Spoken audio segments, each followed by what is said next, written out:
Pinadadagdag ng ombudsman sa kasong plunder laban sa 3 senador na ang mga mambabatas mismo ang nag-impluwensya sa mga ahensya ng gobyerno para paboran ang pag-endorso ng mga NGO ni Janet Lim Napoles kapalit ng makukuha nilang kickback. May mga binago rin silang bahagi ng kaso para linawing ang mga senador mismo ang nagpayaman sa pork barrel scam. Balita hatid ni Athena Imperial. Naghabol ng mosyon ng ombudsman sa Sandigan Bayan kahapon para baguhin ang ilang impormasyon sa kaso. Nirebisa ng mga prosecutor ang ilang bahagi ng kaso upang idiin at linawing ang mga senador at hindi si Napoles ang talaga umanong nagpayaman sa pamamagitan ng pork barrel scam.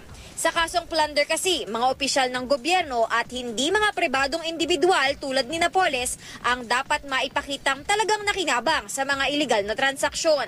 Matatanda ang ipinunto na rin ito noon ng kampo ni Napoles. Ang nagpayaman daw si Mrs. Napoles. Kung ganun, hindi tayo dapat mag-usap ng plunder. Dahil she's She's not a public officer. Pinadadagdag din ng ombudsman ng impormasyong inimpluwensyahan umano ng mga senador ang implementing agencies para paboran daw ang endorsement ng mga NGO ni Napoles kapalit ng kickback. Ang biglang pagbabago ng tugtugin ng ombudsman, pinulaan ng kampo ni Senador Juan Ponce Enrile. Anila, patunay raw ito na depektibo o mahina ang kaso. Tatalakayin muna ng Sandigan Bayan ang inihaing motion to amend information ng ombudsman. Naghahanda na rin ang PNP sa napipintong paglalabas ng warrant of arrest laban kay Enrile. 2 silid sa PNP General Hospital ang inireserba na para sa 70 taong gulang na senador sakaling formal itong humiling ng hospital arrest at pahintulutan ng Sandigan Bayan.